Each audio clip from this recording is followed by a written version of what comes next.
বাধ্যতামূলক ধর্মীয় শিক্ষক নিয়োগ দিতে হবে। কিন্তু আমরা দেখেছি যে দাবির পক্ষে দেশার চরমনের কথা বলেছেন, যেই দাবির পক্ষে বাংলাদেশ জামাত ইসলামের আমির ডক্টর শফিকুর রহমান সাহেব কথা বলেছেন, যেই দাবির পক্ষে আল্লামা মাহমুদুল হক কথা বলেছেন, যেই দাবির পক্ষে আজাদুল ইসলাম কথা বলেছে, যেই দাবির পক্ষে খেলাফত মজলিস কথা বলেছে, সেই দাবিকে উপেক্ষা করে আমাদের দেশের সকল প্রাথমিক বিদ্যালয়ে গ্রামের প্রজ্ঞাপন গ্রামের শিক্ষক নিয়োগের প্রজ্ঞাপন জারি করেছে। আমরা স্পষ্ট ভাষায় অলিম সেমিনারে বলেছি, আজকেও বলছি, এই প্রজ্ঞাপন বাতিল করে ধর্মীয় শিক্ষক নিয়োগের প্রজ্ঞাপন জারির পক্ষে যতটুকু কঠোর হওয়া দরকার, যতটুকু আন্দোলন করা দরকার, আমাদের সর্বোচ্চ দিয়ে আন্দোলন করতে আমরা প্রস্তুত আছি। এটা আপনারা আমাদেরকে বলবেন দেশের অবস্থা খারাপ হবে, দেশের রাজনৈতিক পরিস্থিতি খারাপ হবে, এ সকল ভয় আমাদেরকে আর দেখাবেন না। আমাদের দেয়ালে পিঠ লেগে গিয়েছে। গত 100 বছরে, গত 1 বছর আমরা দেখেছি ইসলামপন্থীদের দাবি একের পর এক আপনারা অমান্য করে চলে গিয়েছেন।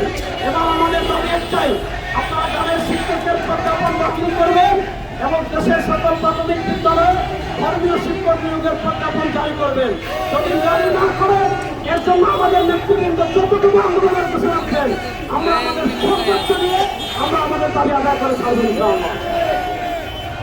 আপনারা দেখতে পাচ্ছেন ইতিমধ্যে দেশের প্রতিনিধিত্ব করেন যত সংগঠন আছেন, ইসলামী আন্দোলন বাংলাদেশ, বাংলাদেশ জামাত ইসলামী, বাংলাদেশ খেলাফত মজলিস সহ সব রাজনৈতিক দলের নেতৃবৃন্দ উপস্থিত হয়েছে। তারা গুরুত্বপূর্ণ বক্তব্য রাখবেন ইনশাআল্লাহ। আমরা ইতিমধ্যে হিসেবে গত রবিবারে আমরা উসমানী স্মৃতি মিলনায়তনে জাতীয় সেমিনারের আয়োজন করেছিলাম। সেখানে দেশের প্রথম সারির রাজনৈতিক নেতৃবৃন্দ উপস্থিত হয়েছিলেন এবং সরকারের কাছে স্পষ্ট ভাষায় তারা দাবি জানিয়েছিলেন যে দেশের সকল প্রাথমিক বিদ্যালয়ে ধর্মীয় শিক্ষক নিয়োগ, এটা আমাদের প্রাণের দাবি। আমরা জানি গত 23 আমাদের গত 15 বছরে অত্যন্ত সত্য ভাষা আমাদের শিক্ষা সিলেবাস এবং আমাদের শিক্ষা কারিকুলাম ধ্বংস করে দিয়েছিল। আমরা দেখেছি আমাদের দেশে বিভিন্ন স্কুলে ইসলাম শিক্ষা বই আছে, কিন্তু ইসলাম শিক্ষা পাঠদানের জন্য নির্দিষ্ট ইসলামী শিক্ষক নেই। আমরা খবর নিয়েছি, গবেষণা করেছি, 100-র অধিক স্কুলের উপর আমাদের কাছে এরকম এসেছে যেখানে ইসলামী শিক্ষা বই আছে, মুসলমান শিক্ষার্থী আছে, কিন্তু ইসলাম শিক্ষা পড়াচ্ছে কেউ হিন্দু শিক্ষক, অর্থাৎ হিন্দু শিক্ষক ইসলাম শিক্ষা পড়াচ্ছে। এবং এমন জায়গায় এমন বিভিন্ন স্কুলে এমন ব্যক্তি ইসলাম শিক্ষা মুসলমানদেরকে পড়াচ্ছে যে শিক্ষকের আসলে কোরআনুল কারীম তিলাওয়াত করতে পারে না। 2024-এর জুলাই আগস্টের গণবিপ্লবের পর যখনই রাষ্ট্রের প্রয়োজন হয়েছে, এদেশের ইসলামপন্থী মুসলমানরা রাষ্ট্রকে সহযোগিতা করেছে। 5ই আগস্ট প্রেসিডেন্ট শেখ হাসিনা পালিয়ে যাওয়ার পর রাষ্ট্র আমাদের কাছে অনুরোধ করেছিল দেশে যাতে ধর্মীয় দাঙ্গা তৈরি করতে না পারে।